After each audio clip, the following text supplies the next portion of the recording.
Hello students, आप सबका स्वागत है आज के लेक्चर में। और आज के लेक्चर में हम लर्न करने वाले हैं अबाउट दी एमटीपी।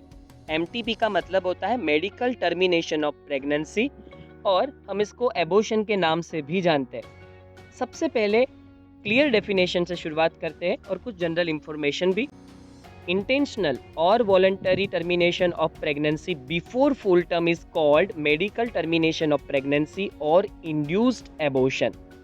हम सब जानते हैं कि बेबी को डेवलप होने में 9 मंथ का पीरियड लगता है, पर बेबी के कंप्लीट डेवलपमेंट के बिफोर मतलब कि लगभग 3 मंथ के आसपास अगर प्रेगनेंसी को टर्मिनेट करवा दिया जाता है, एबॉर्शन करवा दिया जाता है, तो हम उस प्रोसीजर को मेडिकल टर्मिनेशन ऑफ प्रेगनेंसी कहते हैं। Nearly 45 to 50 million MTPs are performed in a year all over the world. हर साल पूरी दुनिया में 45 to 50 मिलियंस प्रेग्नेंट लेडीज से वो एबॉर्शन करवाती है, which accounts to 1/5 of the total numbers of conceived pregnancy in a year. जो करीबन आप कह सकते हैं 5वां भाग है टोटल प्रेगनेंसी का। आप ये भी कह सकते हैं कि हर 5 वुमेन में से एक प्रेग्नेंट वुमेन जो है वो एबॉर्शन करवा लेती है।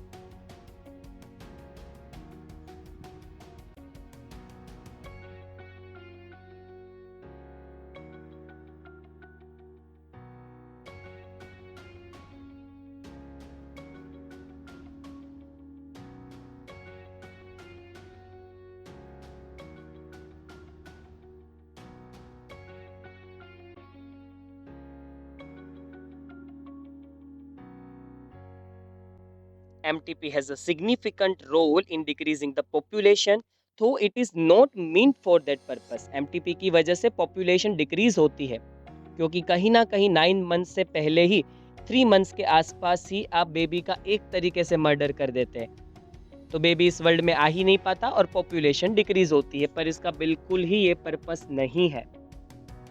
Whether to accept or legalize MTP or not is being debated upon in many countries due to emotional, ethical, religious and social issues involved in it. क्या MTP लीगल होनी चाहिए? क्या प्रेगनेंसी को टर्मिनेट करवाना चाहिए? कौन से किस्सों में ये लीगल होनी चाहिए और कब ये इलीगल होनी चाहिए? इनके बारे में बहुत बड़े क्वेश्चंस हैं। तो हमारे पास काफ़ी सारे इश्यूज़ हैं। खास करके रिलीजियस इश्यूज़ की बात करें तो हमारे रिलीजियस में ऐसा कहा गया है कि एक तरीके से प्रेगनेंसी को टर्मिनेट करना मतलब कहीं ना कहीं आप बेबी का मर्डर कर रहे हैं। एथिकली भी ये रॉन्ग है कि आपका बेबी 3 मंथ का हो चुका है और आप उसको मार रहे एक तरीके से। मदर के इमोशंस जुड़े हुए होते हैं बेबी के साथ, और कुछ सोशल इश्यूज़ भी है इस तरीके के।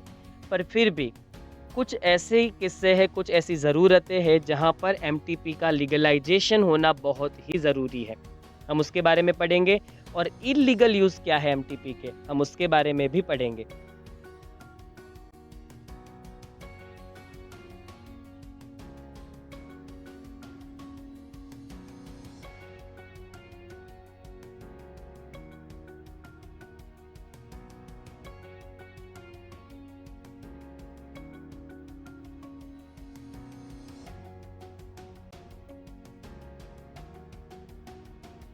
Government of India legalized MTP in 1971 with some strict conditions to avoid its misuse. Government of India ने 1971 में MTP को लीगलाइज किया, और कुछ स्ट्रिक्ट रूल्स के साथ, लॉज के साथ, जिससे इसका मिसयूज ना हो। Such restrictions are all the more important to check indiscriminate and illegal female foticides which are reported to be high in India. India में जब ये पता चल जाता था लोगों को सोनोग्राफी के ज़रिए कि जो बेबी है वो मेल है या फीमेल, तो अगर फीमेल बेबी उनको पता चलता था तो फीमेल बेबी को वो अबॉर्ट करवा देते थे, और ये इलीगल यूज़ है। ये चेक करवाना कि अंदर जो बेबी है वो फीमेल है या तो मेल है, और अगर आपको पता चले कि वो फीमेल बेबी है और इस वजह से आप उसको अबॉर्ट करवा रहे हैं, तो ये इलीगल है। तो कुछ रिस्ट्रिक्शन ज़रूरी है, कुछ कंट्रोल ज़रूरी है, वरना जो ये कंडीशन है, जो MTP का रूल है, उसका मिसयूज़ होने लगेगा। पर कुछ यही रीजंस की वजह से इंडिया में देखिए मेल चाइल्ड की पॉपुलेशन ज़्यादा है और फीमेल कम है। फीमेल चाइल्ड को लोग इसलिए अबॉर्ट करवाते थे क्योंकि कहीं न कहीं वो ऐसा मानते थे कि फीमेल चाइल्ड जो है वो फैमिली को आगे नहीं बढ़ा सकती, जनरेशन को आगे नहीं बढ़ा सकती। जो जनरेशन को आगे कैरी फॉरवर्ड करते हैं वो जनरली मेल चाइल्ड ही होते हैं, ऐसी बिलीफ फैक्टर थी। तो मान लो कि किसी पेरेंट्स के पास सिर्फ 2 डॉटर्स है, मेल चाइल्ड नहीं है और थर्ड प्रेगनेंसी के वक़्त उनको पता चल गया है कि ये बेबी चाइल्ड है, गर्ल है, तो वो उसको अबॉर्ट करवा देंगे क्योंकि उनको कहीं न कहीं एक्सपेक्टेशन मेल चाइल्ड की थी। तो ये जो स्वार्थ है, सेल्फिशनेस है मेल चाइल्ड की, उसकी वजह से बहुत सारी फीमेल फोर्टिसाइड्स, फीमेल एम्ब्रियो है वो रिमूव हुए और ये एक्चुअल में इल्लीगल यूज़ है।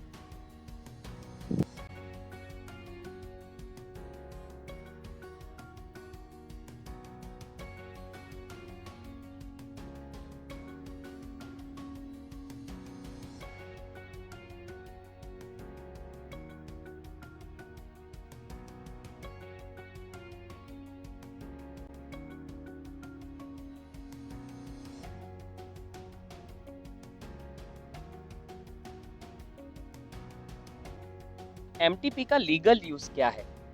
To get rid of unwanted pregnancies either due to casual unprotected intercourse or failure of the contraceptive used during coitus or raps। कई बार कैजुअल इंटरकोर्स के वक्त अगर बैरियर्स यूज़ ना किए हो, मेल ने कॉन्डम्स यूज़ नहीं किए, फीमेल्स कॉन्ट्रासेप्टिव पिल्स नहीं ले रही, तो प्रेगनेंसी कंसीव हो जाती है।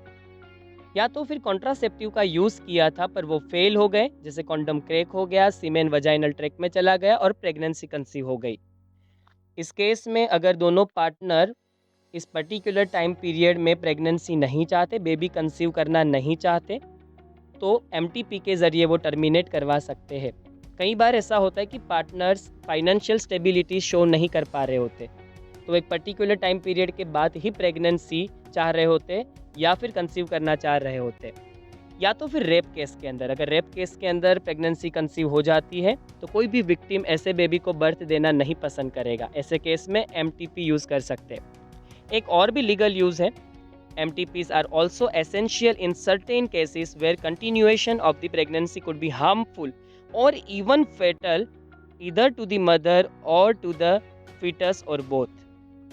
कई बार हमें पता चलता है कि अगर ये प्रेगनेंसी आगे फॉरवर्ड होगी तो उससे मदर को बहुत बड़ा खतरा होगा या तो बेबी को बहुत बड़ा खतरा होगा। कई बार ये दोनों के डेथ के साथ जुड़ा हुआ होता है, मदर की डेथ का रिस्क होता है अगर प्रेगनेंसी आगे बढ़ी तो।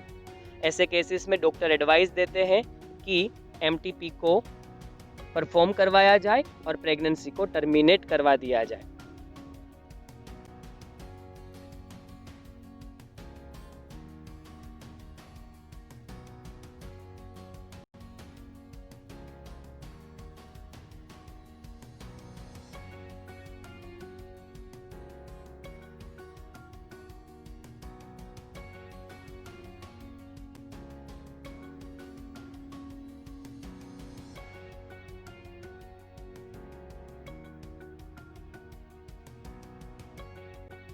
एमटीपी को कब परफॉर्म करवाना चाहिए, कौन से टाइम पीरियड में जनरली परफॉर्म करवाया जाता है? MTPs are considered relatively safe during the first trimester up to 12 weeks of pregnancy। Generally pregnancy के 3 महीने तक या तो 12 वीक्स तक प्रेगनेंसी को टर्मिनेट करना सेफ माना जाता है। सेकेंड ट्राइमेस्टर की शुरुआत में अगर एबॉर्शन करवाया जाए तो वो ज़्यादा रिस्की है।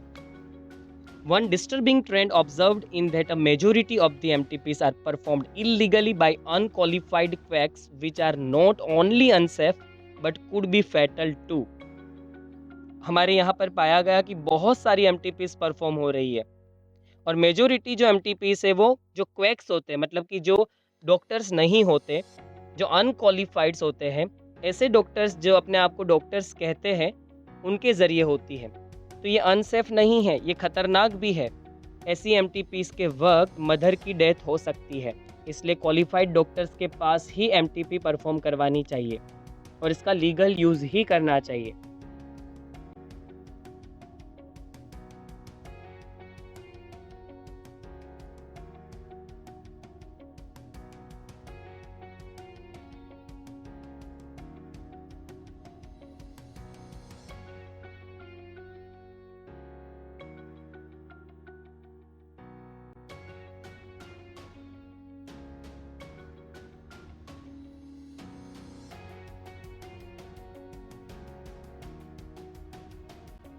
इलीगल यूज क्या है एमटीपी का? हमने देखा कि गवर्नमेंट ने एमटीपी के इलीगल यूज के अपोज में रूल्स क्रिएट किए हैं, लॉस क्रिएट किए हैं। आप इलीगली एमटीपी परफॉर्म नहीं कर सकते। तो एमटीपी को इलीगली कहाँ यूज किया जाता है? Another dangerous trend is that misuse of amniocentesis to determine the sex of the unborn child. amniocentesis के जरिए पेरेंट्स से वो बेबी का जो जेंडर है वो पता कर लेते, सेक्स पता कर लेते कि वो मेल बेबी है या female. Frequently, if the fetus is found to be female, it is followed by MTP. This is totally against what is legal. जैसे मैंने आपको पहले बताया था, लोगों के दिमाग के अंदर एक बिलीफ फैक्टर घर कर चुका है कि सिर्फ मेल चाइल्ड ही उनकी जनरेशन को आगे बढ़ा सकते हैं, फीमेल चाइल्ड नहीं। इस वजह से अगर किसी पेरेंट्स के पास ऑलरेडी 1 डॉटर या 2 डॉटर्स है और थर्ड या तो सेकेंड चाइल्ड मानो कि फीमेल है, अगर उसको सोनोग्राफी या तो एमनियोसेंटेसिस से ये पता चल चुका है तो वो फीमेल चाइल्ड को अबॉर्ट करवा देते हैं। और ये टोटली इलीगल है, अगेंस्ट है लीगल के, ये नहीं करवाना चाहिए। Such practices should be avoided because these are dangerous both for the young mother and the fetus. ऐसी प्रैक्टिसेस नहीं करवानी चाहिए, वो मदर के लिए भी डेंजरस है और फिटस के लिए भी। कहीं ना कहीं ये बात हमें ध्यान में रखनी चाहिए कि एक तरीके से एमटीपी करवाने का मतलब है हम बेबी का मर्डर कर रहे हैं। कुछ जगह पे एमटीपी का लीगल यूज़ ज़रूरी है जब हमें पता है कि बेबी में जेनेटिकल प्रॉब्लम्स है।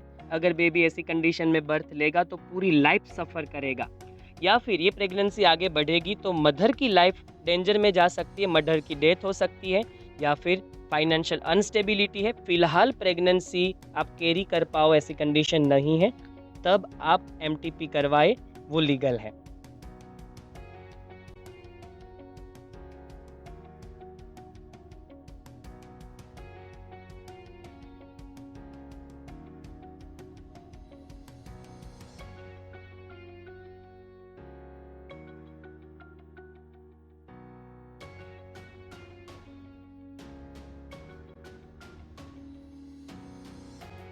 Effective counseling on the need to avoid unprotected coitus and the risk factors involved in illegal abortion, as well as providing more healthcare facilities, could reverse the mentioned unhealthy trend. Counselling की ज़रूरत है इस unhealthy trend को रोकने के लिए। अगर partners ने अनप्रोटेक्टेड कोइटस किया है, उसकी वजह से प्रेगनेंसी रह गई है और वो फिर इसको टर्मिनेट करवा रहे, तो ये कोई जेन्युइन बात नहीं है। उसको पहले से ही पता है कि प्रेगनेंसी अगर रह जाएगी और टर्मिनेट करवाना पड़ेगा तो उसकी इफ़ेक्ट मदर की बॉडी पे बहुत ज़्यादा होगी। और कहीं ना कहीं ये बात हमें दिमाग में रखनी चाहिए कि हम एक लाइफ को ख़त्म कर रहे हैं। इससे बेटर है कि प्रोटेक्टेड इंटरकोर्स ही किया जाए। इंटरकोर्स के वक्त कॉन्डम्स यूज़ किए जाए या कॉन्ट्रासेप्टिव्स यूज़ की जाए। फीमेल है वो पिल्स यूज़ कर सकती है। अगर आप बेबी कंसीव करना नहीं चाहते तो कॉन्ट्रासेप्टिव मेथड्स का यूज़ करें। इसके लिए कहीं ना कहीं डॉक्टर्स को या फिर टीचर्स को या फिर एनजीओज़ को, गवर्नमेंट को, सबको काउंसलिंग करने की ज़रूरत है। ये अवेयरनेस स्प्रेड करने की बहुत ज़्यादा ज़रूरत है, वरना अनप्रोटेक्टेड कोइटस के बाद जो भी पेरेंट्स है वो मोस्टली एमटीपी की तरफ ड्राइव होते जाएंगे।